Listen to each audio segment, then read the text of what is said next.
Okay. Hello, everyone. Welcome to our bonus episode of Slow Living Summit. I'm just going to give a few minutes before I start for folks to join. Numbers are going up. Oh, yeah. We're so happy that everyone can join today. This is fantastic. We have a beautiful day for our virtual farm tour.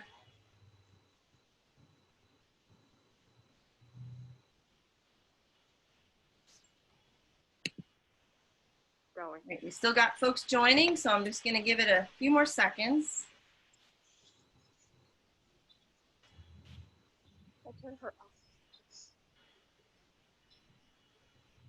I already see some beautiful echinacea. Look at that. Can you hear? Oh, she has. I'm not sure she can hear us. Right. I think we have leveled out in terms of attendees, so I'm going to get started. My name is Lisa Harris. I am the Executive Director of Strolling at the Heifers. And today we have a very special bonus episode of our Slow Living Summit. For Open Farm Week, today we have Green Mountain Girls Farm in Northfield, Vermont, who are going to be giving us a virtual tour. This is the very beginning of Open Farm Week. We partnered with Dig in Vermont and Vermont Fresh Network. For more activities happening throughout the week all over the state, you can go to either Dig in Vermont or Vermont Fresh Network's social media pages and type in the hashtag VTOpenFarm. That's hashtag VTOpenFarm for all the activities that are happening this week. I'm going to introduce Mari Omland from Green Mountain Girls Farm. Green Mountain Girls Farm practices relational farming, inviting members and visitors to share and enjoy their farm and its products, connecting people to farms so they can both source high quality, healthy, well-raised food, and so they can learn how their food can be produced sustainably. It's a very unique model. We're so happy to have Mari here today. Mari will be the vocal narrator, as she says, and we have two videographers joining us today, Sophie Cannon, who is a junior at Burn Burton Academy, and Christina Salamonte, who works at the farm. So there they are, waving hello. Hello, everybody. We're so happy to have you here. And Mari, you are, oh, there you go. Now you're unmuted. So we should be able to hear you. Lisa, we're not only connecting people and farms, we're connecting people and pollinators. I don't know if anyone's had a chance to see the pollinators just enjoying the echinacea as much as we are. Should we just hit it? Yeah, go for it. Oh my gosh, it's so exciting to have everyone here with us. We're just starting out in this hazelnut grove, surrounded also in this really vibrant orchard understory that we've planted intentionally to help excite the biology, bring this hillside back to life. So this, like so many Vermont hill farms, is a farm that was defunct for a number of decades. Not defunct, it was lived in, but not farmed. And so we're pouring a lot of love back into this land and, trying to farm in a way that the food we grow helps us make the land in better condition to grow more food. And the same with our work, it's also regenerative. We're trying to make healthy food available for people, but that same work is helping to make us healthier. And so our story is a regenerative story. We're thrilled to have you along today with all of us here at the farm, so few of which are human. And so join us, chime in. Lisa and Peter will be able to field your questions. Here in the field it's a bit hot, and we might have some phones melt down, but we've got some videos of places in the farm that we can't see on the tour queued up. So come along for this adventure. In about a half hour, maybe 40 minutes, we're gonna move turkeys an eighth of a mile or so. So there's some real dynamic stuff that we're gonna do together. But first of all, we wanted to say, these are not normal times. And you guys are seeing this farm on a screen, and this farm usually has a lot of smells. Some of them good, some of them bad. And it has so many things that you can touch. You know, this hazelnut is a little bit sticky. This echinacea is really pokey. But anyway, grab something sticky, pokey, be here with us. And then you're here with us too. You're right on our hand. And you know, what we wanted to say from the beginning is you came here for a reason. Farms are close to people's hearts, and this is what gives us hope for the food system and frankly for planetary health and human health and species living responsibly. That is our species. So, you know, throw into the Q&A, you know, what it is in your heart that brings you here and what questions are at the top of your mind today, so that we make sure we stay relevant as we wander through this abundance here in August. So, but we also depict heads on these humans, and you know, we're new to this game, and a lot of other farms need to help their agritourism businesses thrive more virtually. So tell us what you think afterwards or during, what other farms can do differently, because this virtual tour format is new. But we feel you here, we're glad you're here, and we're gonna make our way across this sort of orchard understory, and we're gonna check on our mates that are gonna move our chickens. Our chickens need some shade and a new patch of pasture. So we're gonna go see them.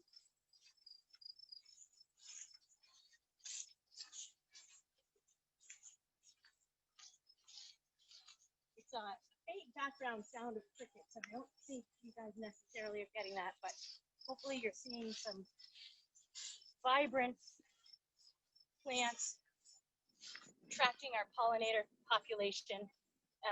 Peter, this our RioCan volume and such? If you can go a little louder, I think that would be good. Good. How is that? Good, very good. Great. Okay, we're coming up onto our upper terrace garden, and I actually forgot, Darianne is here harvesting carrots, and let's check on her before we check on those Freedom Ranger chickens. I'll hold that for now. Great. Excellent. So Sophie's going to bring you over to where Darianne's getting carrots.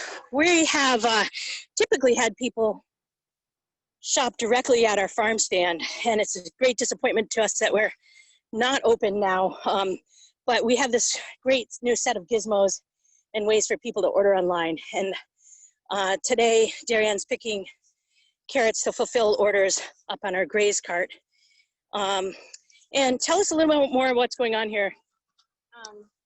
This is Darianne Chouinard. She went to Sterling College and has worked here 6 summers. So this bed is a good example of sort of the various opportunistic things we try to do with our plantings. So these are summer carrots that we did some experimental planting with, and some of it didn't work out. So we had some empty spots where the carrots didn't do well. And if you sort of pan down to check out what's happening, we've got some bush beans on this end in the blank spots, because we want growing things in our soil as much of the year as possible. So this was sort of a neat way to sneak in another crop in a place where another one didn't do well. We've been experimenting a lot with interplanting and seeing what kinds of plants fit together well, and how we can get a lot of food out of a small amount of area. And the cool thing, I can show you that these beans are contributing to this bed.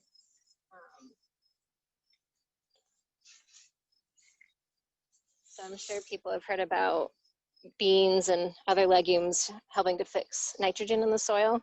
And here's a great example of nodules on this bean plant where microbes have made a relationship with the plant and are taking nitrogen from the atmosphere and pumping it into our soil. So hopefully the carrots are benefiting, and plants next year will benefit from it. And you guys were well worth sacrificing that one bean plant for Darianne to show that really dynamic. In addition, actually throw that up again one more time in front of the screen, Darianne. The nodules is a huge story, but the assemblage of soil and soil particles shows that there's that, going back to what Lisa said at the opening, the relationships. We call them the zillions. They're our friends below ground. And once upon a time, I heard a story by a famous farmer about putting mulch out like we have here. And an old dairy, thank you, Darian, an old dairy farmer had said to him, like, oh, what are you doing? And the farmer, who is from the Hudson Valley, said, my cows live underground. Anyway, so whether that translates across the Zooms, we're just very cognizant of all the dynamic marketplace of exchanges under our feet. It's like the Wall Street down there, with some organisms being able to tap micronutrients and some being able to move macronutrients. So all sorts of great things happening. So we're waving to our colleagues now. Laura and Annalise are down in the field with our Freedom Ranger chickens. And these Freedom Rangers are descendant of some breeding out of France. And they're chickens that really still are in touch with their chickenness. See how active they are? They're very, you know, it's a very hot day here. Our phones are about to melt down. We might melt down, but those chickens are still, you know, very motivated by a little extra midday grain, which they don't typically get, and getting onto a fresh feed of pasture.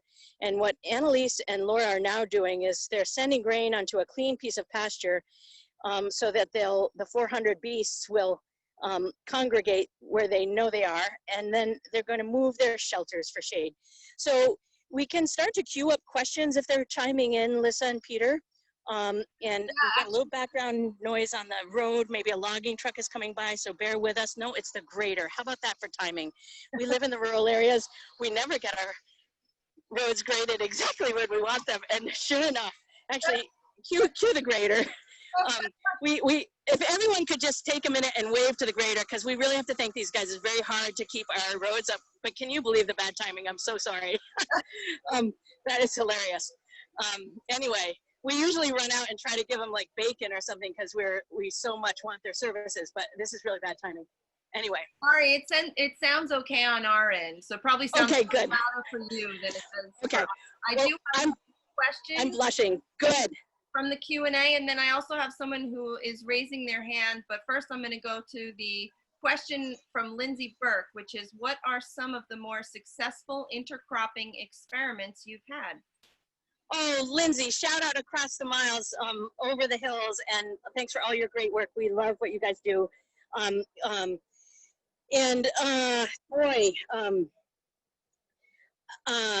You know, we're about to walk into a subset of three sisters, two sisters. We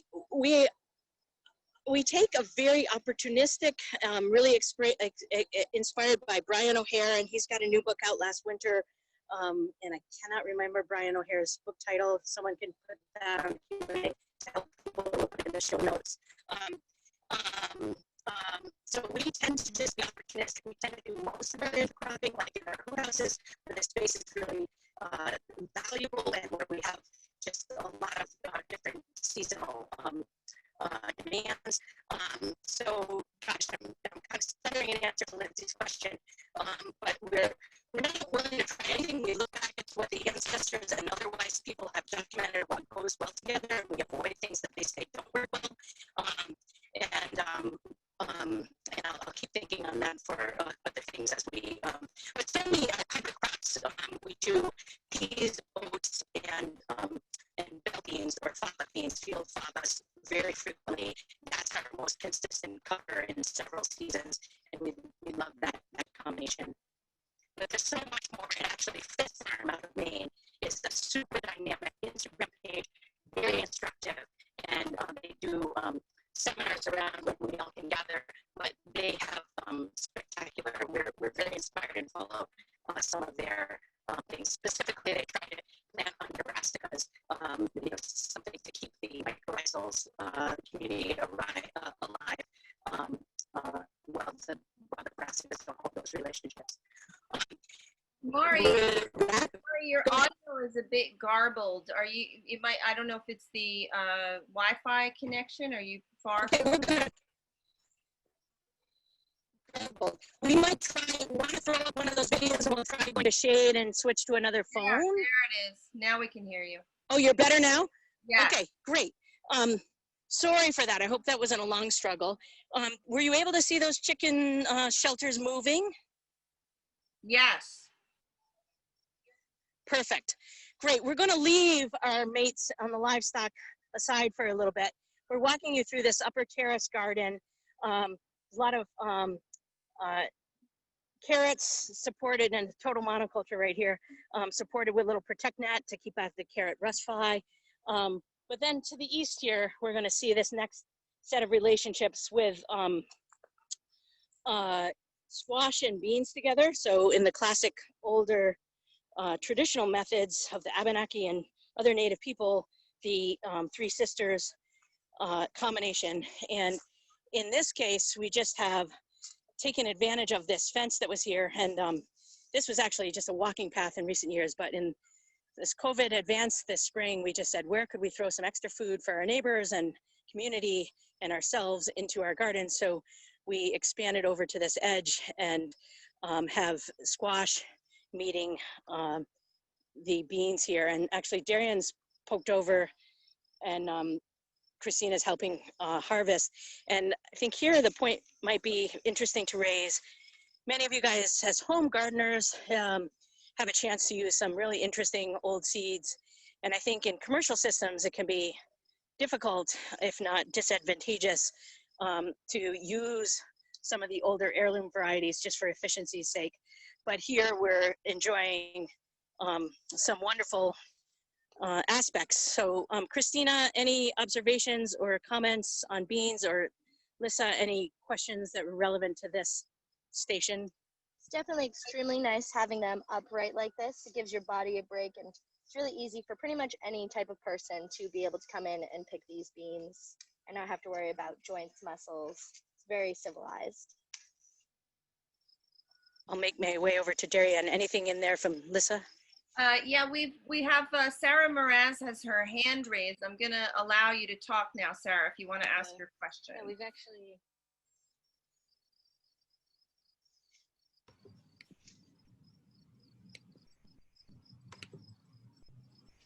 Sarah, did you still have a question? I'm not hearing from Sarah, but I have more hands raised. So I'm going to go on to Ellen Davis. Ellen Davis, you have a question? You're muted, Ellen, just in case you. No, that must have been a mistake, but I'm happy to hear what you're saying, but I don't have a question right now. Okay. All right. Thank you so much. Darian's picking away here. What do you have for comments on this setup, Darian, or any of the any remarks? I don't know. I think I just have to say, like, how delicious some of these heritage varieties are, which have been grown for centuries, literally. And, you know, whereas, you know, sometimes we give ourselves some wiggle room to choose newer hybrids and stuff, whatever the latest has come out. You know, we also put a lot of effort in making room for older varieties like this, which were bred to be delicious and high yielding, and also to, you know, withstand the climate as well. So it's nice to have a combination of all those things. You normally wouldn't, maybe not find a lot of these varieties at the store, even at farmers markets a lot lately. Like, things have been simplified a lot. And, you know, I think I really like that we try to keep some of this alive. It's a lot of great food for farmers and for customers. So. What a great shout out, Darian. And I feel like, you know, a young graduate of Sterling College really celebrating actually the tenets of the slow living movement. And, you know, the heritage trees, the heirloom varieties, really critical to our story here. And really critical, we believe a lot of modern agriculture focuses on amending soils to allow the plants to grow better. We believe in trying to nourish lands, but basically we see the plants as the engine to, or that's such a bad analogy, but the catalyst to make our soils better. And if you look across this field, I mean, 10 years ago, it was chokecherry and lichen and No, but still today, recording zinc, I see a lot of milkweed. So we've got a long ways to go, but the plants are really driving this progress forward here on this farm. I'm thinking I'm going to tell one story as we leave. Thanks, Darian and Christina, to get beans in for tomorrow's orders. And but I love what Dan said too, or maybe it was Christina, that anyone can pick along with us on some of these things. And they, what I do remember, actually, I think Darian was there to say, we had twins, 5-year-olds, maybe 6, and their parents were, the mother was from Indonesia and the dad was from the Netherlands, but they lived in London, and he was a CEO of something. And the kids, one of the little girls was like, I just want to get dirty. And I can't really do accents, but she was adorable. But the other one was a tattletale, and she said, this is so much more fun. This is more fun than our house in Bali. And our house in Bali has 3 pools. And just stand here and look with us at Vermont's hillsides and think about, you know, we cherish our heritage on the working lands of Vermont, and we cherish our farms. But which one of us farmers is bold enough to stand on our hill and think some little smart kid is going to say that they'd prefer this to an opulent house in Bali with 3 pools? So sometimes when I look around these hills, I think we might not take ourselves seriously enough about the assets we have, and how can we work better to leverage agritourism to really make a bigger difference for our economy. And that might be the perfect chance for me to just make a quick plug. We'll put on the on our notes that Lindsay Burke, who chimed in with a question earlier, and then under the leadership of Lisa Chase with UVM Extension, Vermont has been chosen, and we've been organizing to do the International Agritourism Workshop. And it's had to be postponed from 2020 to 2021, but we're still working on all sorts of ways to connect the community of people who care about agritourism, who know about agritourism. So field practitioners, service providers, farmers, all collaborating from all around the world. It's a very exciting initiative. So look at UVM Extension's International Workshop on Agritourism website if you're interested in that. We could use volunteer help, and people should just follow that progress. Thank you, Peter, mentioning that. We do have a hand raised. Paul Snyder may have a question. I'm going to allow Paul to talk and ask his question. Paul, you're unmuted.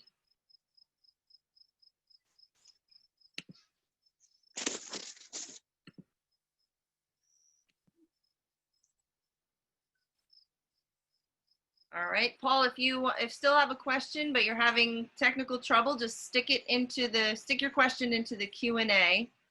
We do have a question in the Q&A too, so I'm going to go to that. So Sarah Mraz says, my question is whether you offer CSAs or how one may access ordering produce. Okay to post info at the end, no need to answer live. I could take it partially now, and then we definitely will post the information at the end. We traditionally have been a farm stand and a CSA. We've been a free choice, full diet, year-round model, and you can find more about it on our website. But right now, too, we've moved to this online ordering system, and it really makes it smooth. Basically, those people that are in our farm share member just get a discount, and if they hit a certain threshold, and commit to hitting that threshold for every month of the year, they'll get a bigger discount, and then others will be able to just come in and retail shop. And this could be a great opportunity for us to skip off this high hill, go over towards our farm processing room where our colleague Lisa is working today with some chard and kale that we've brought in for blanching. And she's also going to share a recipe for chard fritters. And we can put one up for a chard gratin as well. It says whoever's a home gardener on the line probably knows what it's like to wind up with extra greens at a certain season. And remarkably, some of these greens have been with us, just very healthy plants have been with us through the shoulder season and now well into summer. but we're excited to be putting some into the freezer in different formats. We just, so Peter, you could queue up a short video and we could make a transition geographically over to that spot. So we'll be with you all, stack up your questions, get them to Lissa, and we'll look forward to joining you in just a short couple of minutes.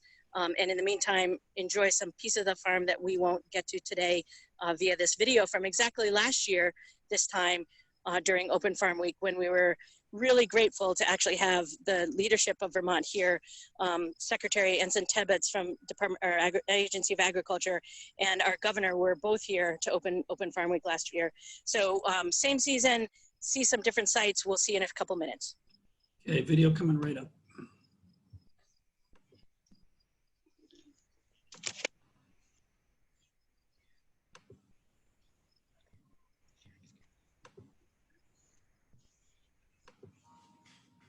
We're at Green Mountain Girls Farm. We are excited to share our farm with people from Vermont, from everywhere. We want people to understand how their food is grown and that it can be grown sustainably and that can be delicious and really good for you. Kelly, we've got plenty of time if she needs.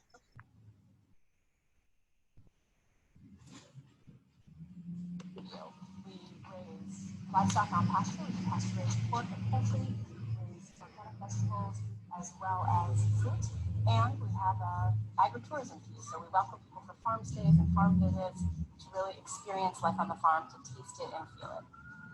In fact, I spend a lot of time trying to convince people to come over from France to visit.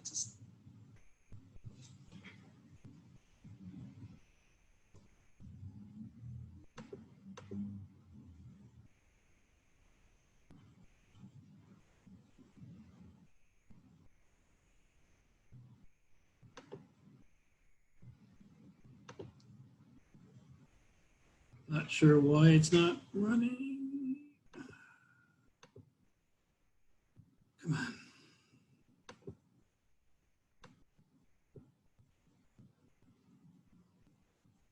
To convince people to come over from France to visit.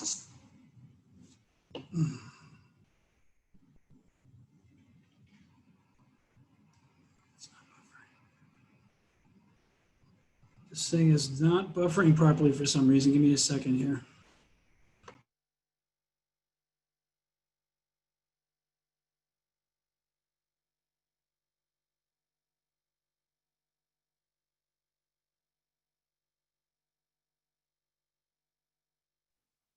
We can jump back in, Peter, if you need us. Yeah, that's probably a good idea, Mari. We're having a little, I mean, technical difficulties have become par for the course in these virtual offerings that we have. So yeah, if you could jump back in, that would be great. Sorry, guys.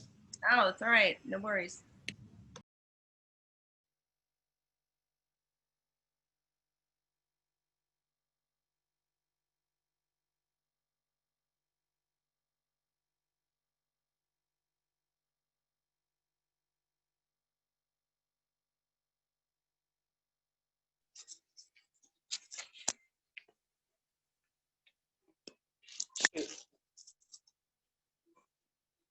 See if you can get the screen to have audio. Can you hear us? Yep, we can hear you. Oh, fantastic. This is Lisa, everybody, and this is our farm processing room. Lisa's got some gorgeous chard here. She's done some blanching, and it's just a small batch, more like the size that you guys might make at home. Lisa, take it away. Tell us what this recipe does and is. Okay, these are called, well, it could be chard or it could be any green you want to use. We're using chard today, which has already been cut up. It has been blanched. You can buy it frozen, already blanched, or do it yourself. And we're just going to make fritters today out of this. We've got some, I'll just add these in. So we've got some breadcrumbs here. I've already pre-measured everything, so it looks like, and then we've got some cheese. You can use any type of cheese you want. I happen to have some Parmesan. and some really small cut up onions. They're like a small rice. Because these are going to be small bowls. They're about the size of a golf ball.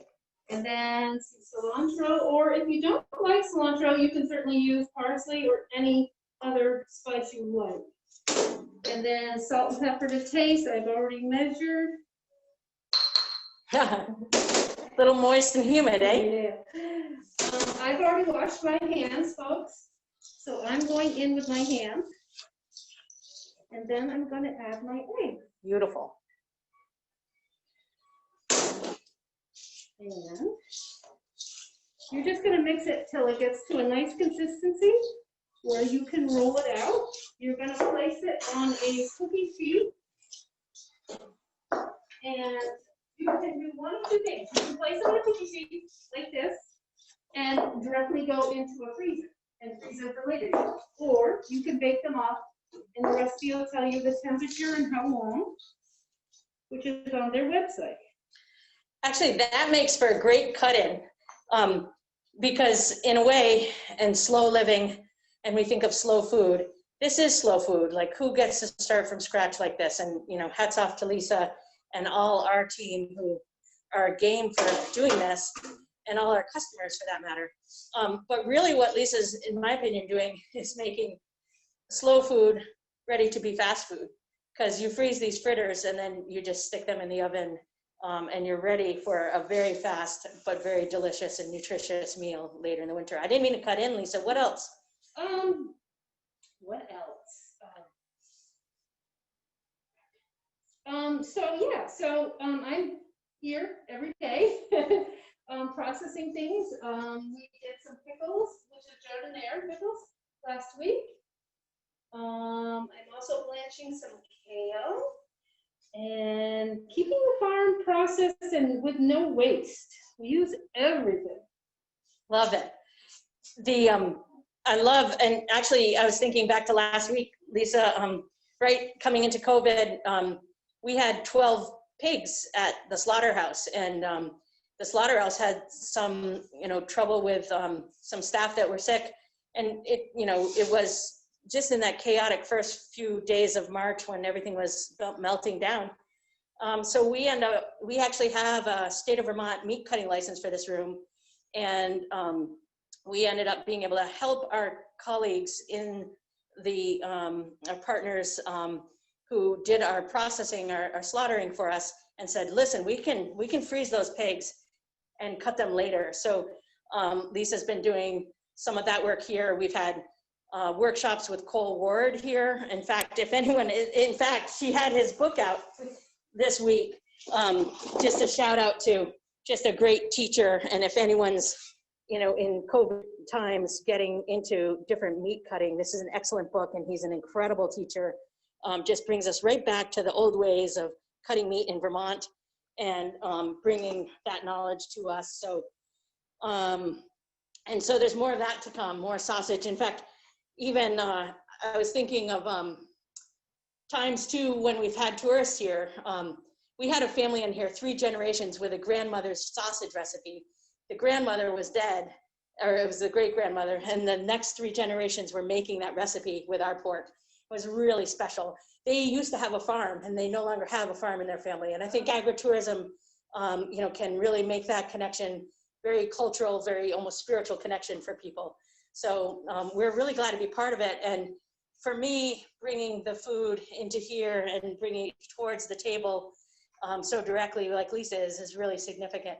Are there questions before we leave this farm processing room that anyone would like to bring forward?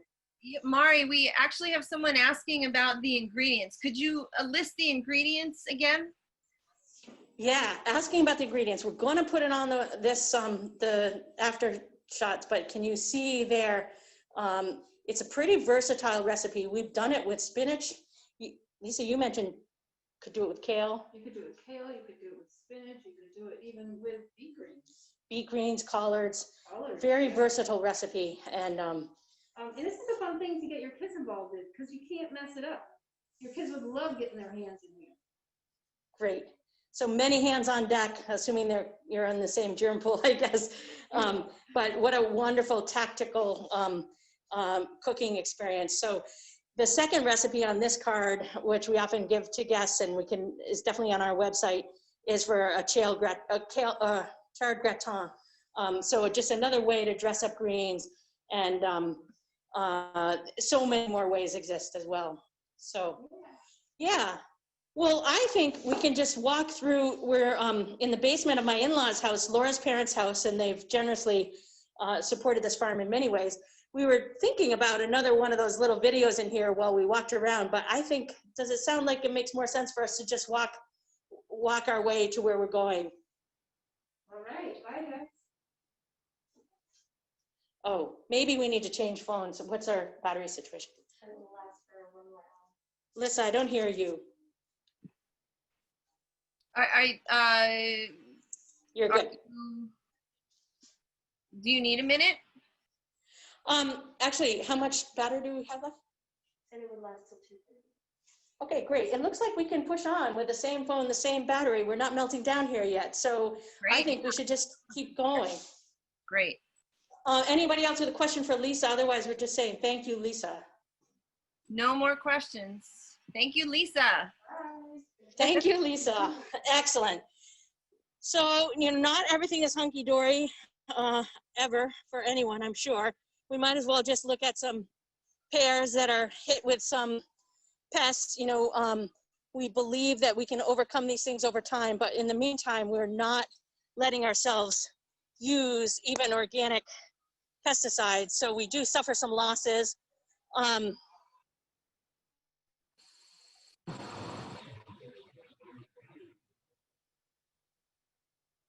Did the phone pick up on audio?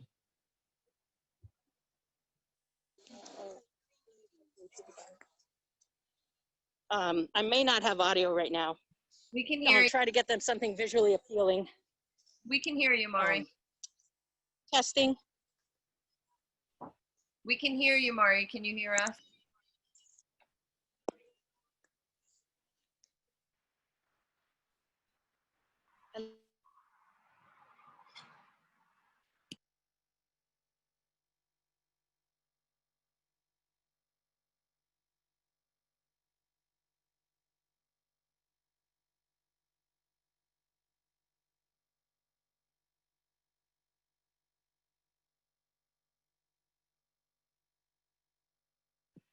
Looks like we may have lost Mari's video and audio. We'll just give it a few minutes and see if, oh, looks like maybe she's coming back.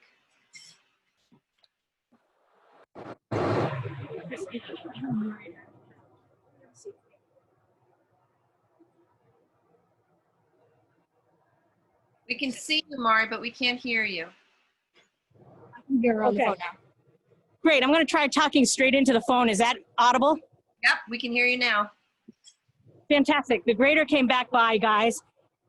So here we're just visiting a little section of the garden that we had to make pretty because Laura's parents moved here and wanted a pretty garden.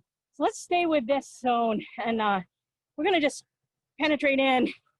Got some apples, but we're mixing in, echinacea. So it's just showing all of us how much, even if you don't have a farm, our neighbor going by, even if you don't have a farm, how much you could pack medicine and food together. So as we get back in here, I want to have a look at these elders. And a lot of elders coming up and coming in and making a beautiful backdrop on this otherwise garden that wasn't designed for food exactly, but kind of an interesting element, and just showing you also the verticality and how much food can be grown in small spaces together. This was just a quick interlude. We're on our way back, and just to give you a preview, we're on our way back to see the compost pile, which could be exciting to some, and to our new barn built in old ways. And then we're going to show up at Turkey Corner and move the pigs and move the turkeys. So I should shut up for a second and see if there's some other questions of relevance to the sections behind us or forward, and we'll make our way in that direction. No questions, but if anybody has a question now, feel free to raise your hand or put it into the Q&A.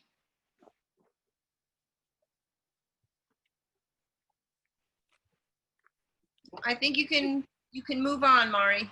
Great. Could be dangerous if you just get me talking loose about compost without a directive question, but I think when we'll go into the barn, we'll see what we have for winter housing. We have 2 barns that we house our animals in the winter. And, you know, basically, Laura and I had actually lived much of our lives as vegetarians. But when we came to Vermont, we were really interested in doing our part to impact climate change. And we were really concerned with how food and how our species was feeding itself vis-a-vis questions of climate change. So really, we talked about the plants being the healthy driver to create healthy soils. And around the farm, now that we're in the shade, I can just share a little bit more.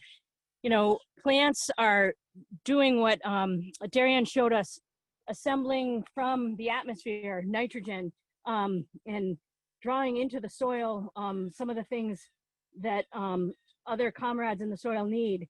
And the thing about animals in our system is that it really helps us, say, take the 6-decade hiatus between when fertility was really spread across this land to now, really helps us catch up with making this place be as productive as it could be. So compost is a key piece of our operation, and the animal waste in the compost from the winter bedding is a key piece. We hold. I have a couple questions if you are willing to entertain. Yes. Okay. I have Betty Kafumbe has raised her hand. Betty, I'm going to allow you to talk, and you're muted.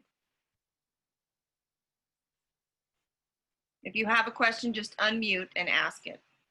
Hi, this was for the garden before she moved on. I've heard something about growing sunflowers with other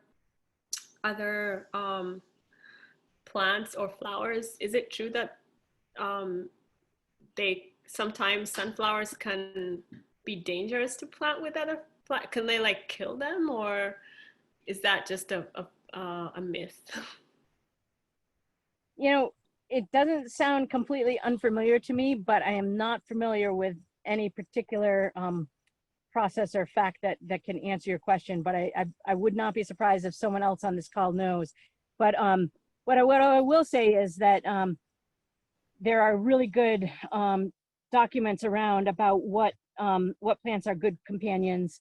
And so chase after that. I'm sorry I can't answer that curiosity. I'm psyched that you know it, but it reminds us that plants are powerful. And even those plants that we mentioned that are in our cover crop mix, there's allelopathy, that is a chemical signaling that a plant can do. Even this cherry that we're standing under, you know, that plants can basically make the soil better for others like them. So here we are in our system trying to build diversity, and you know, this is what we need for our globe, it's what we need for our farms, it's what we need in our food system. And at the same time, it's interesting to see, you know, plants kind of hold their own and make a safe space for themselves by doing some chemical interaction with the soil. So I think what it makes me think about though is, there's a French woman that I heard on a podcast recently said, gosh, it used to be in our neck of the woods that people who didn't want to do any schooling could work on the farm. And she said, these days, you got to have your physics, you got to have your chemistry, you got to know your biology. Say nothing about marketing and any number of other things. But, you know, it sort of reminds us that there's complexity in the natural systems. And what we want to do is harness the generative forces of that complexity, but be cognizant of just exactly what your question raises. You know, the places where the interactions just won't work, and we don't want to naively stumble into those. So, so in speaking of that, you know, the compost will only function well if it has the right amount of air and moisture, but it's not the best visual. So we're going to keep walking. We're going through this look at this barn. Questions, Mari, if you want to answer questions while you're walking. You ready? Okay, so Cindy Worley is asking, did I see elderberry? How do you use it? Great. Yeah, those were a nice little patch of elders, and we have them in several places around our farm. We use the berries to make syrups, and we also use the flowers to make simple syrups and sort of beverages. We dry the flowers for tea. But you know, your question is a brilliant one in that we've grown more than we've used. So you're onto something, and we're constantly thinking we're going to get a little more time in the off season or the down season in winter when we don't have as much going on, and learn more about what else we could be doing. But we'll definitely mix it in with a lot of our other fruits around the farm, and are very excited about the very medicinal powers of that plant. But again, so my grandparents both had family farms in Norway, but I am, 2 generations disconnected from the knowledge. And sometimes we think about our farm almost like a time capsule. Got this young staff here. We got the cranky middle-aged people of Laura and Mari. Laura and I kind of feel like we're a time capsule trying to remember the stories that we have of Uncle Halvdan and the farm in Norway and other things that like Walt or Hey Guy knows, and pass it on or keep it alive with these young, ambitious, really talented farmers that come here and work around Vermont and around the world in small farms. But there's, we clearly, that's, just answering that question just makes me know, look, I had a desk job for 20 years and I've only been at this 12 years, and we're still learning a lot ourselves. Other questions, Lisa, or should I jump into the barn? We've got a lot of questions. So our next question comes from Brent Bailey. Brent asks, how do you measure the improvements resulting from your regenerative practices? Is it through yield or soil tests or some other means of measurement? Oh my gosh. That is my mentor from my work at Conservation International, our dear friend Brent, and he's pressing me to levels that I might not be able to hit on the hot afternoon in August. So wow, plug in my brain. Here we go. So we have had some interesting opportunities to participate in some national studies of our soils. And one of the most interesting pieces, it's a broad study, and people will be interested in this organization. And they have a conference every year called the Soil and Nutrition Conference, and the organization is called the Bionutrient Food Association. And they're a Big Tent organization. They welcome people from organic and non-organic movements, but they're very keen to figure out what is, highly nutritious. What is quality food? The thing is, so our carrots have been measured several years in a row, and our spinach has been measured, and they've taken measurements from farms and farm stands, and as well as just grocery store produce. They put it into this reader that I believe uses some sort of, it's not chemistry, it's using physics to read the micronutrient loads in these plants or these products in the produce. And they're also at the same time taking soil samples from the place where that food was grown, if it's accessible. And what I can say is, so, we can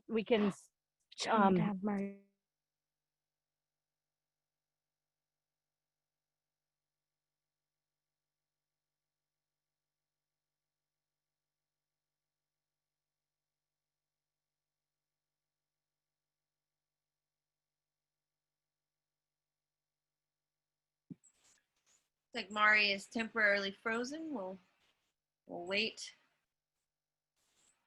until she gets back online.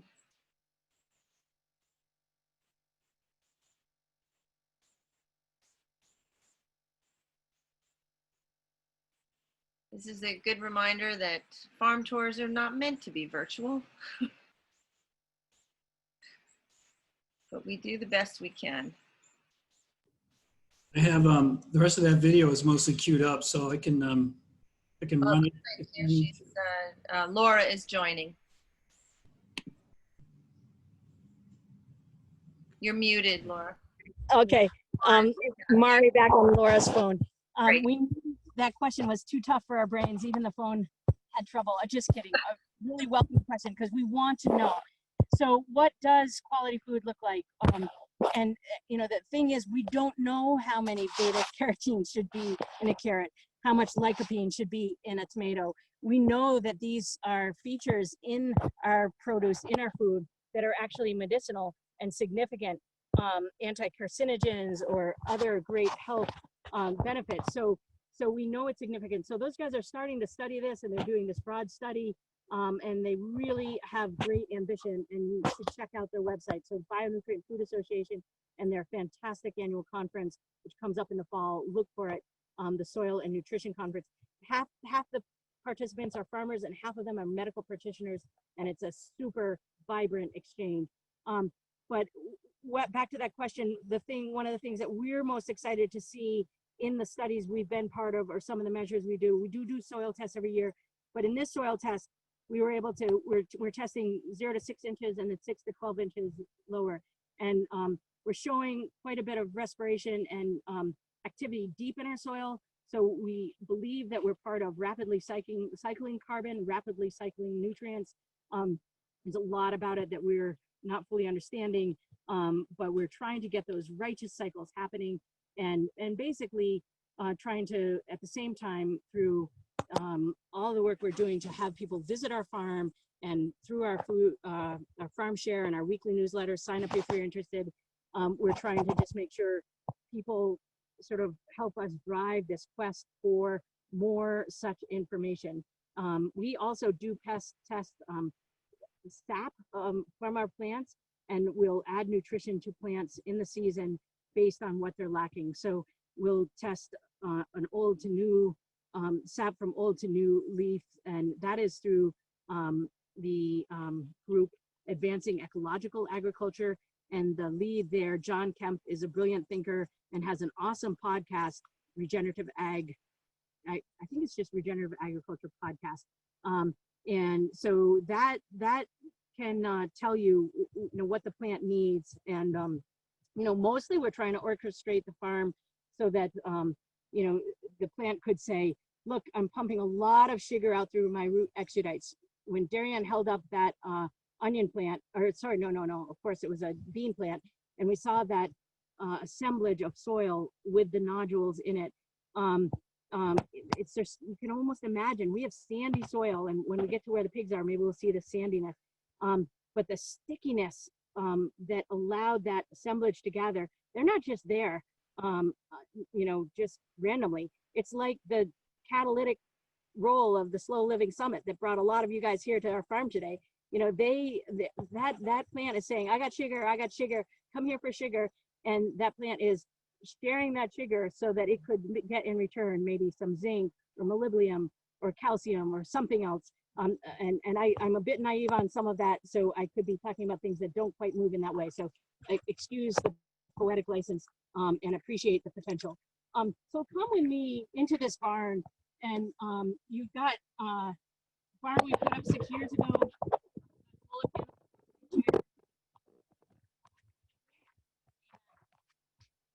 Barn generates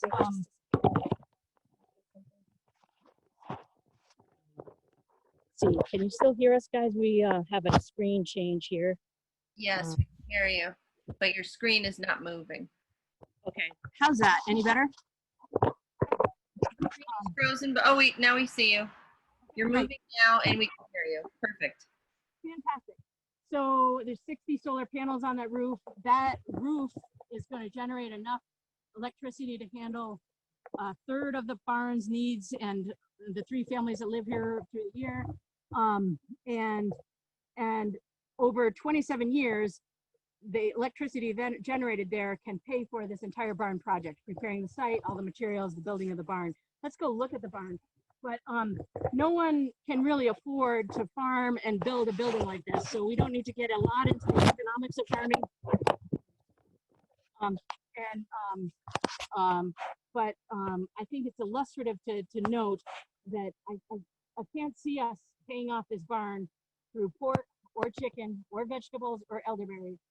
But electricity is our ticket to ride. And in 27 years, we can pay off this building. And that becomes an interesting point later in this storyline. We'll go see the building first. We can take questions along the way. So our next question comes from Marilyn Chiarello. Marilyn asks, what is in your cover crop mix?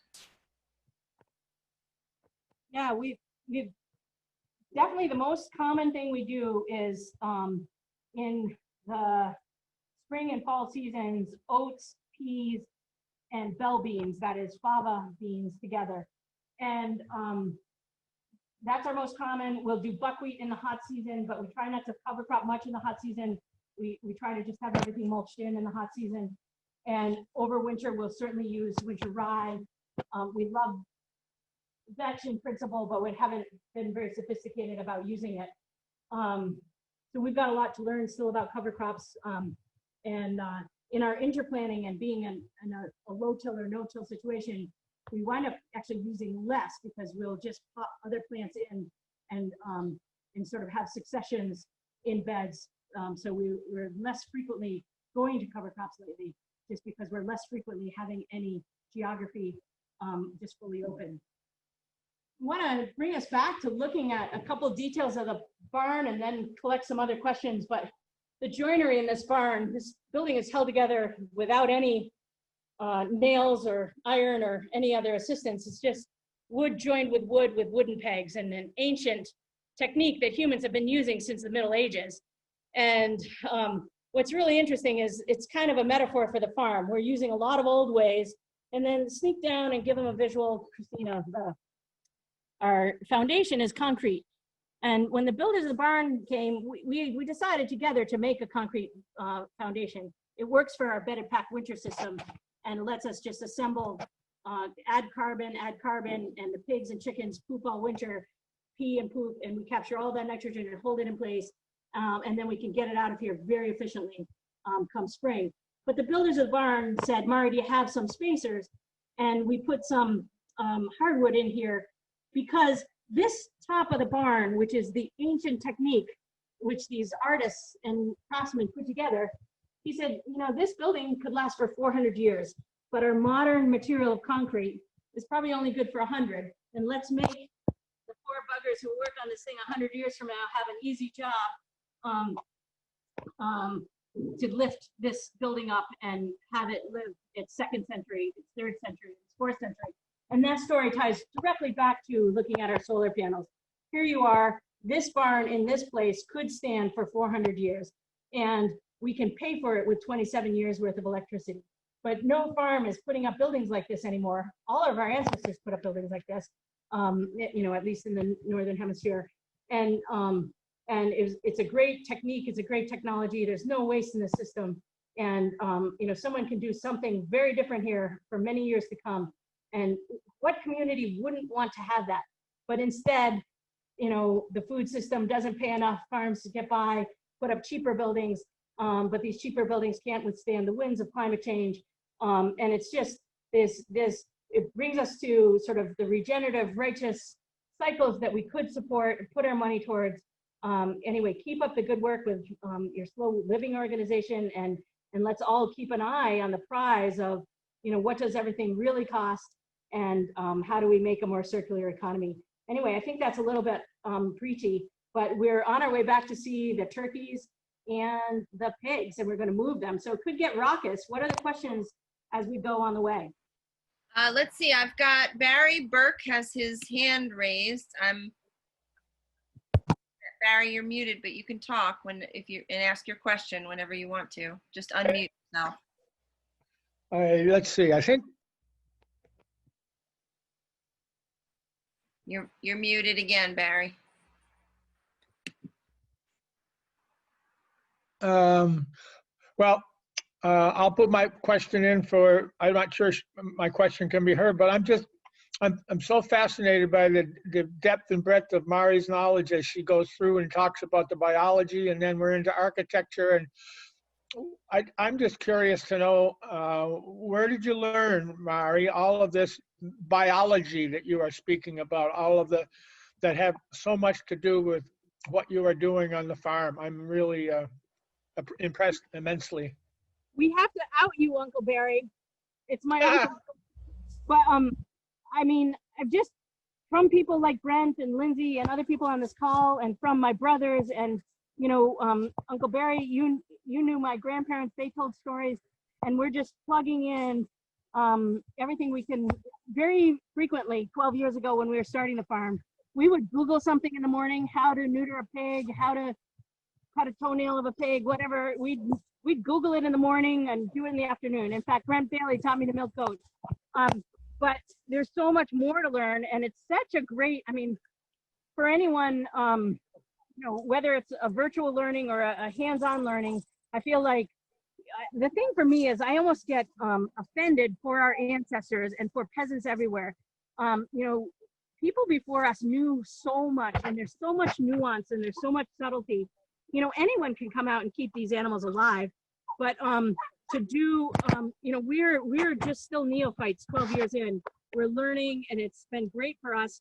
But I think the point would be to sort of, really shine the light on peasants everywhere, indigenous people everywhere, and, so many people that went before us that knew some nuances about the land, about these animals, and there's so much more to learn. So for us, we think it might make us a little more successful in agritourism in a way, because we're learning it ourselves, so we're passing it on at the same time. But anyway, I think just once you get in it, you can't stop, because look at these beautiful animals, these turkeys living here, showing off. A lot of the males are kind of giving us their colors. Their colors will fade back when they're not excited, but they're starting to watch each other, and they seem turkeys really introduction. So much to see. These guys are actually pretty hot. Really kind of low cost. But I also should give a huge shout out to UVM Extension and NOFA, the Northeast Organic Farming Association. Their conferences are spectacular here in Vermont, down in Massachusetts, everywhere. There's so many organizations that are helping farmers, and we just taken advantage of so many workshops, so many ways of getting assistance, and there's so many more that I should be thanking Vermont Farm Viability, so much more. So we're going to go to see these pigs move. We're going to walk back John. John is Laura's dad, and he's going to help us move these turkeys in a minute. Mari, we're having a little trouble with your audio.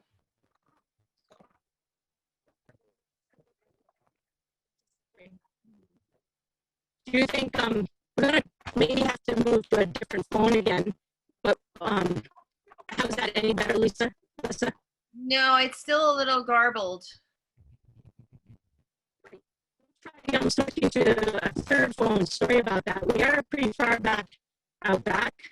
Can you get the visuals? Because we could just go. How's the screen? The screen is okay. It's just the audio. Great. I'm going to shut up and let's move these things.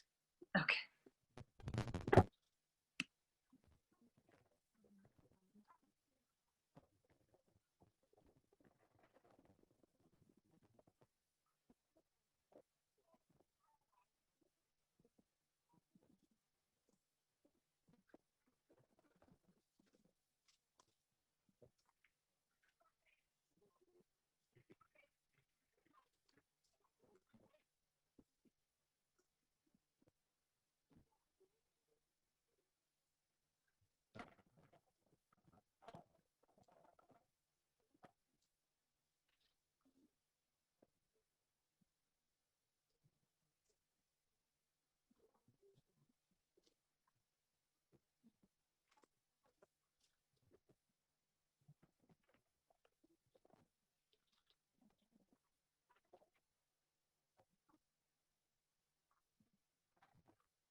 Lisa, are we back? Yes, I can hear you now. Great. What a delight it is to see these little piggies in action. Oh my goodness. Can you switch from Christina to Christina's phone? Yep.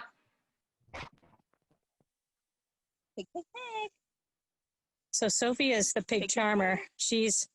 Now, it's not like we really want to be a petting zoo, but what Sophie knows, she's been here for farrowing when the pigs are born. And what we're trying to do is also raise pigs that will be good sows and good boars, so they're socialized. Basically, what you're seeing is they're just into this new space, voraciously eating lamb's quarters. And imagine the difference between an animal that's eating all this variety of plants, burdock. There's some gorgeous Canadian thistle right here. Actually, the old farmers would say, mow it in May, it'll be back in a day. Oops, have the pig run over it. Mow it in June, I'll be back soon, says the thistle. But mow it in July, mow thrice in July and kiss it goodbye. So these pigs are mowers, and that was a random thing, but we're basically just picked up an extra phone in case we have trouble more. Actually, you guys, we're good on this one. You want to save that for next? I hope you haven't had echoes, Lissa and team. No, it's sounding good and looking good. Okay, so these are pigs on kind of a rustic, rough pasture, helping us mitigate a place that was just young forest that we're moving back towards being like a silvopasture. All right, and Sophie, my young videographer, is taking over and getting us back on the right orientation. Thanks, Sophie. So questions about pastured pork or pastured poultry or anything else about the farm system? See, I'll wait to see if anyone has questions. Oh, Uncle Barry is asking how many pigs? Great. This is, there are a herd of 12 here that's growing up to go to be part of our winter eats. And then we do have elsewhere 6 others that are a little bit older than them that were growing up to be breeding stock. And we have 2 sows who are not yet elderly, but they're getting on in years, and they're responsible for all this lovely abundance.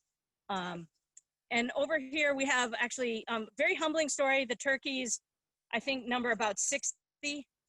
We had 100 turkeys, and we actually lost some to rats, and it's not the first time. At the day-old poult, we thought that we had rats mitigated from our barn, and it's, you know, it's almost embarrassing or somehow shameful to say you have a rat problem, but sure enough, predators of all types affect our livestock, and we're going to sort that out with cats and dog over time. But in this case, the plan for predators in general is to put our poultry near our pigs.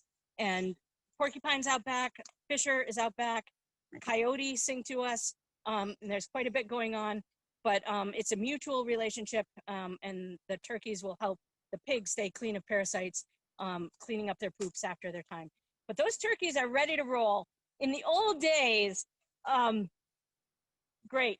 So we're gonna get out of this fence so you can turn these pigs on, because we're gonna bring the raucous flock of turkeys past. This is flexible netting, and it really makes this regenerative livestock process work. We can move into a place, and before there's harm done to these trees, we'll move the pigs on, but they'll renew and drop their fertilizer. So we're not spreading fertilizer. We're moving animals with this fence and fertilizing this old hill farm and bringing it back to life with all that fertility. So we've got Annalise, our neighbor, who's worked at the farm 6 summers. She's pre-vet or animal sciences at UVM, and famous in the ox trial world. We've got Laura's dad, John, that's going to help us with this move. We're going to move about 1/8 of a mile with these turkeys. In the old days, in the northern villages of Vermont, people started walking their herds of turkeys, their flocks of turkeys south. And in each village, you'd add your turkeys. And for every 100 birds, I understand, you'd add a small boy, even as young as 11 years old. And they'd walk those turkeys to Boston. So those were turkeys that, yeah, they were a different breed. And those were children that were a different breed. Do you want to have questions in at this point, Lissa? Yeah, good idea. So I have a comment and then a question. Our comment is from Melissa Oliva, and she says, "Hi there, this is Melissa from Ananda Gardens. We are enjoying this virtual visit with our daughters, sending our love and admiration to Mari and the great crew at GMG Farm. Keep up the good work. You are awesome." It's luckily there's some other ears on this. There's a lot of introverts on this team, and there's a lot of Mari voice on this call. But but everyone's chuckling and saying a shout out right back at you, and to everybody, thank you so much. And in fact, look at these tom turkeys just really showing their stuff, and they are just majestic. And we are so glad for how much they've grown, and so impressed by this display. The birders on this call could tell us more about all that's happening inside those bodies to make those colors come flushing forward. We gotta go. We're gonna move these turkeys, guys. Get ready.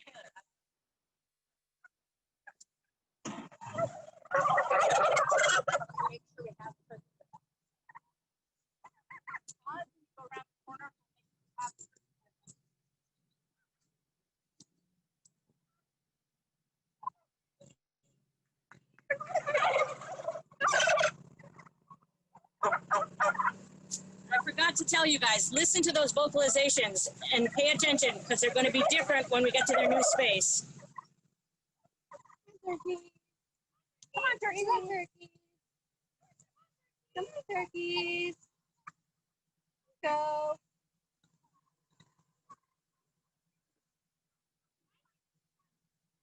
Here, they know it's empty?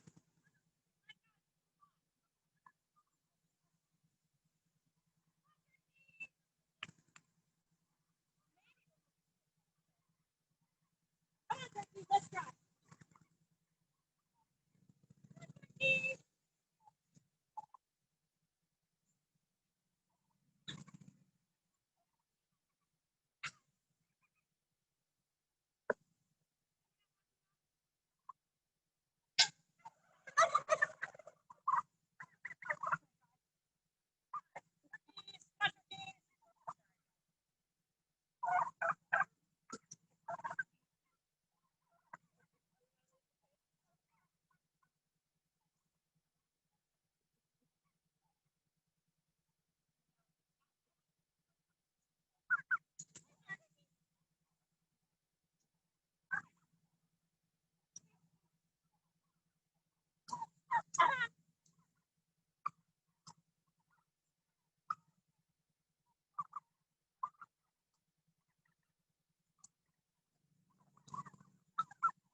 turkeys have found the raspberries on the side and trying to eat anything they can find.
Mari, if you can hear me, are they following the truck? Is that the idea? Yes, the gator has their feeder, Oh, so they're motivated, but they're only slightly because there's raspberries and lovely treats on the pathway. you're getting distracted. It's moving a little more slowly than we'd anticipated. We realize it's so hot, they're also maybe going to have trouble getting back out into the sun. So we'll see. We can stack up some questions. We ought to be able to take them now, too. Sure. I have a question from Katie Carson. Katie asked, do you use a slaughterhouse you respect, or on the farm do you slaughter? How do you go about that? Yeah, we do both. The slaughterhouse we use has animal welfare certifications and organic certifications.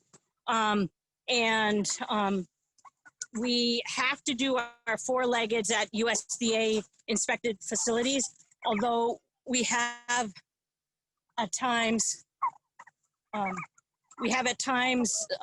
just for our own personal use, done some old work with neighbor itinerant slaughter type people, and that's been a much more beautiful process. We can keep all the residuals here, and the animal never has to be going through the stress of a trailer or anything like that.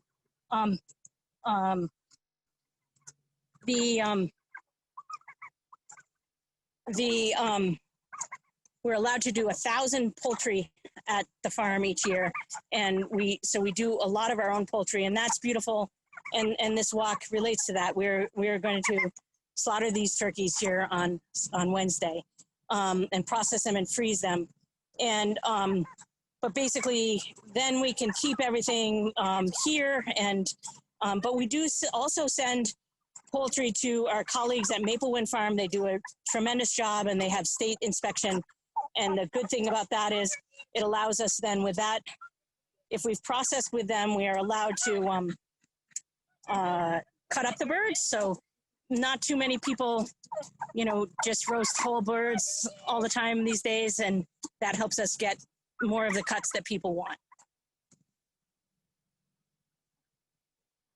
This is really a temple Grandin moment. They're entering the sun, and they're all staying together between the shade and the sun. And at some point, we might just give up on these turkeys and put a fence around them where they are. The stories of the trips to Boston in the old days was that the small boys would have to carry the birds across the covered bridges, because when the light changed, they thought it was dark, and they just wanted to go and roost, or they're scared of the light change. So pretty dynamic situation where we have this stark difference between the light and the shade, and we see the turkeys responding to that. So we might we'd love to, we'll come back and get the turkeys making their happy turkey noises, but maybe Christina and I will break off and leave our colleagues to struggle. We try to have a big rule that we don't struggle, but the truth is that we often struggle. But anyway, these turkeys are getting a little rest stop here, thanks to Laura, a little water stop. And we think they're just gonna be happy here for a little while. And I think we're gonna go see some other dynamic pieces of the farm while these guys struggle on. Other questions? Yeah, so you mentioned, you know, you're having to mitigate your rat issue a while back, and we have a question kind of related to that from Marilyn Chiarello, who's asking about any suggestions you have for deterring deer. Boy, deer are a problem in so many systems. And we haven't tried hard on that one because actually we're just about to come to this inner perimeter fence that we have. So essentially we have an external perimeter fence around the property that's just 5 strands of electricity. It's not tall enough to detract from a deer's real, you know, they can jump over it, no problem. But when you add to that fence, you know, a couple of 500-pound sows and 18 other pigs that are basically moving around the periphery of the farm, we get a lot of deterrent. So so many people struggle with deer, and I know people go with high fences, but it's a tough one.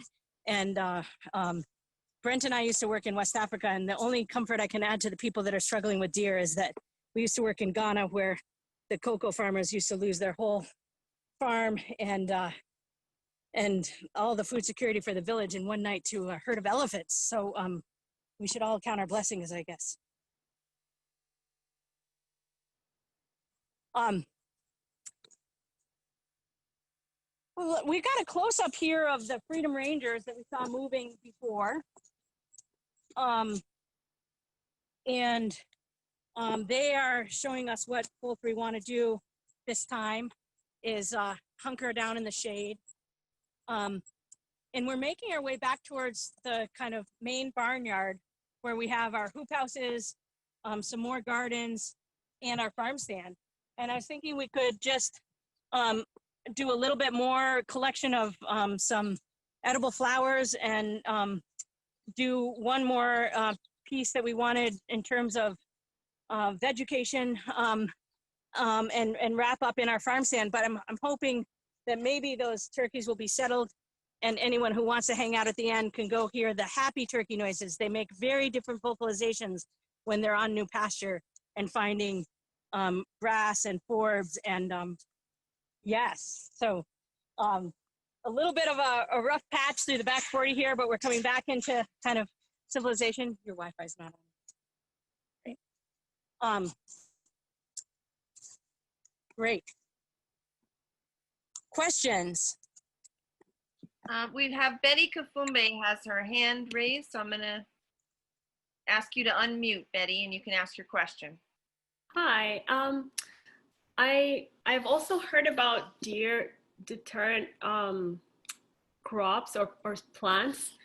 I don't know how effective those are, and if it's, you know, if it would be a good idea to use those as border, you know, plants for a garden. I haven't had issues with deer except the hostas in my front bed, but there's no fence around that either. But that's just about the only thing that deer eat. I try to, when I go to the store to buy seed, I look for deer deterrent or deer resistant seed, and I grow that. What can you say about that? Yeah, Lissa, anybody in reach to tap with this? I'm afraid I'm just going to be weak on the answer, other than to say, I'm sure that it's worth doing everything you can do, and that fences are very costly. So,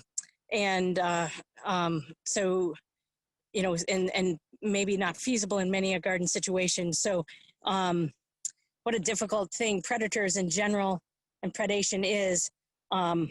So sending you empathy and And I'm just sorry that I'm not well versed on that because it hasn't been our challenge here and we just haven't faced it.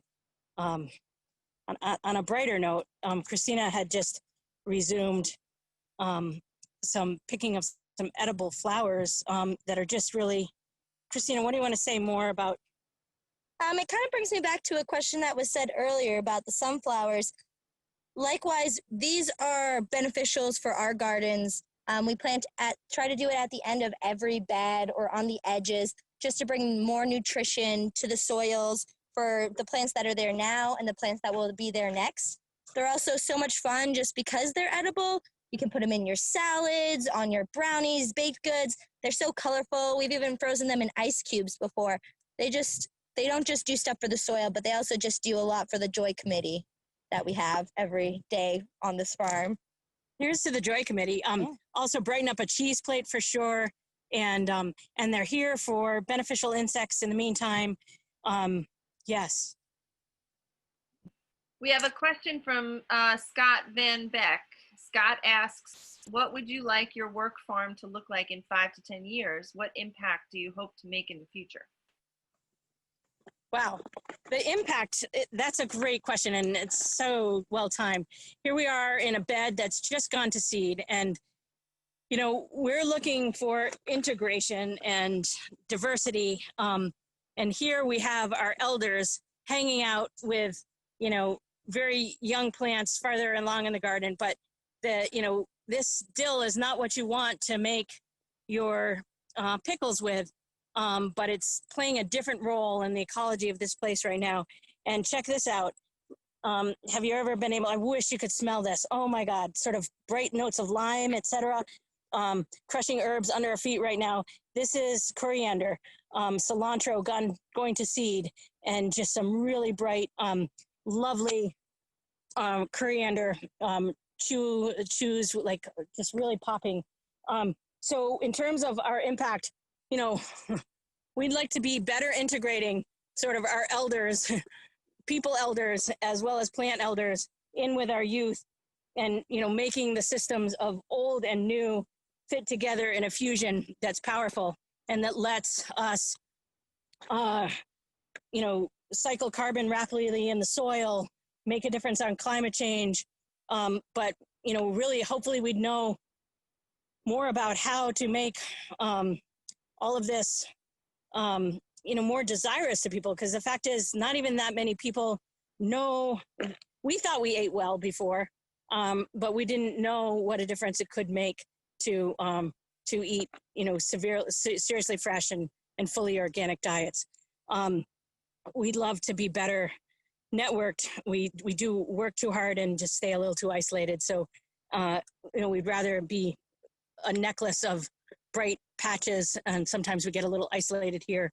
So we have both sort of technical improvements we'd like to make in the next 10 years, outreach improvements we'd like to make, and yeah, just social integration to make a bigger difference. Kind of a babble to that great question, but we'll think more on it. And yeah. You know what? We're going to need another phone. So let's move to the farm stand and get another phone. Okay, so last stop, coming in.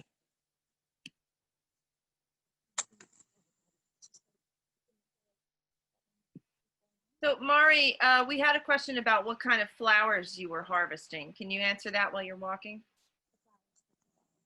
Great. Calendula, bachelor button. The blue is bachelor button, very vibrant. Borage, the other blue, let's keep walking just because we're afraid we're losing our battery. And nasturtium makes a nice spicy mix. The calendula, we don't pop the full piece in our head.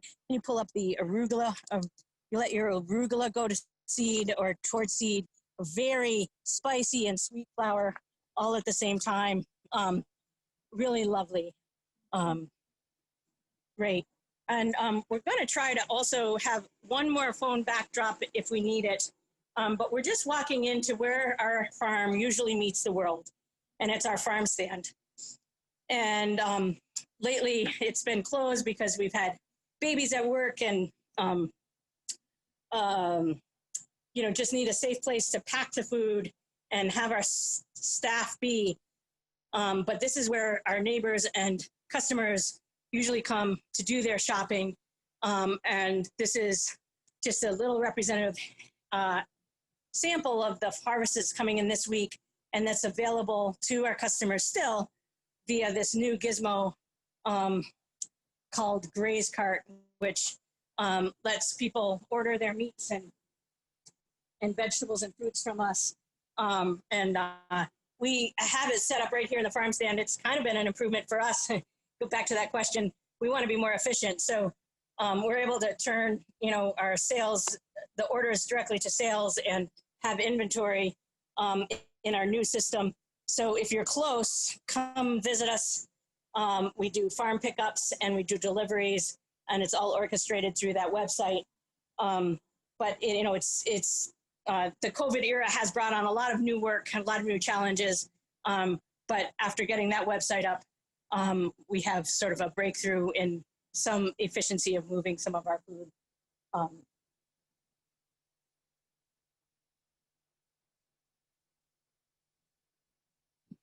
A little food porn. Other questions? Yes, Betty Kafumbe is asking, what do you do for pests, insects, aphids, tomato worms, etc.? What we try to make is, everyone should look, if you can, online, and I can put the link available for John Kemp's plant health pyramid. And what we try to do is add nutrition to those plants or make them be nutritious enough that they're not subject to those pests. Ultimately, we're aiming to get, and that goes back to that 10-year question, we're aiming to have soils that are resistant to pests and diseases. And our plants can help us do that. We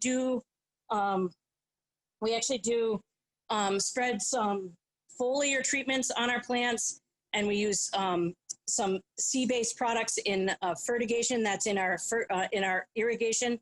But the foliar you can do at home, backpack sprayer, and they have, products that are available. So a plant that is in good health and, can resist some of those lower level pests. And so I think that's what we should all be hoping for. Our farm does resist the opportunity to use organically approved pesticides and herbicides and fungicides. And we try instead to go for nutrition. And ultimately, it's not necessarily good for the short-term profitability, but I think it bodes well for the long-term wealth creation and prospects. And honestly, that's what this farm is all about. And we have to be honest that we're not profitable, and that's problematic. But we think what we're doing is not helping us in the 1, 2, and 3 year term, but will be making this place significantly better at growing food and more profitable, certainly in the 10, 20, and 50-year horizons. It's a privilege to be able to even think about things like that, and we recognize that, and we're trying to experiment flamboyantly with that because we think we need to know, what does it really cost to grow healthy food? How can we grow food? I forgot to show you, but there's a hillside right behind me. You can see from this farm stand in the winter when the leaves are off. And at the top of that hill, the water either goes to the Long Island Sound or the St. Lawrence Seaway. And what it reminds us of every day is that we're up at the top of the watershed. We got to do our part to keep the water going clean through here. No soil leaves our property. Nutrients don't leave from here. And at the end of the day, it's a long haul to bring hill farms back, but a great deal of food, lovely food, can be grown here. And 70% of the world's food is still grown on small farms, and 30% of the environmental devastation from farms, this is from a UN report, supposedly comes from small farms. So is it really cheaper, to eat industrial food? I don't mean to end on a heavy note with all these great colors before us, but, I guess that's the impact we're trying to make, is to try to say, small farms have a role in making our health better, our planet better.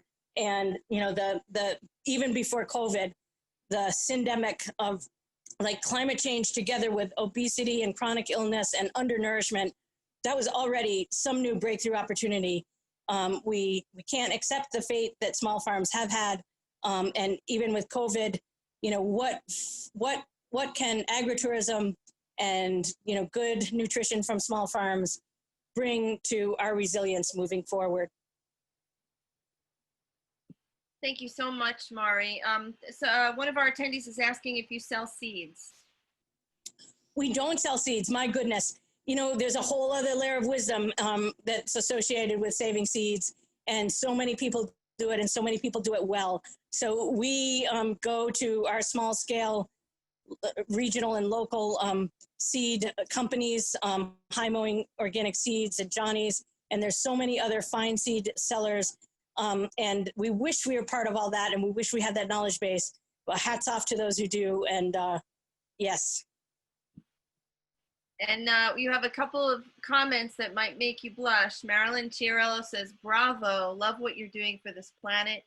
And Uncle Barry says, the world around us is better for what you are doing on your farm. Congratulations. And I'm just going to echo that sentiment and just say this has been such a pleasure for us, Mari, and looking at all you've done and all that you do and your breadth of knowledge around regenerative farming and agritourism and your team, of course. It's just amazing. We're so grateful that you shared your farm with us today. I mean, Darian and Christina put up with a lot. We have some crazy ideas, but it's spectacular to be in partnership with you guys and for you guys to bring, something close to 100 people to the farm today. Sophie was along as well. What's the report from the turkeys, Sophie? Currently in the middle of the fields, not quite at their destination yet, in a little bit of shade they have found and would not refuse to move from. So those turkeys have figured it out. They found shade, and all of your guys' attention this afternoon brings us a type of shade and a type of sunlight, just like giving us energy to push on, but also a little bit of buffer from the tough forces that come in that make this not sometimes seem like a sensible thing to do. So thank you so much for visiting the farm with us, and come again and come often to our website and tell us if we can help you. And sorry we couldn't answer some of the really direct questions that were out there as well. Well, thank you so much, Mari. And just to let all our attendees know that this video will be available along with some of the resources that Mari mentioned, and you will be getting an email with links to all those great things. Thank you, and go check out Mari's website. Thank you so much, everyone, for attending today. And thank you again, Mari and team. You guys are fantastic. Thanks so much for visiting with us, and your encouragement is appreciated. Bye-bye now. Bye-bye.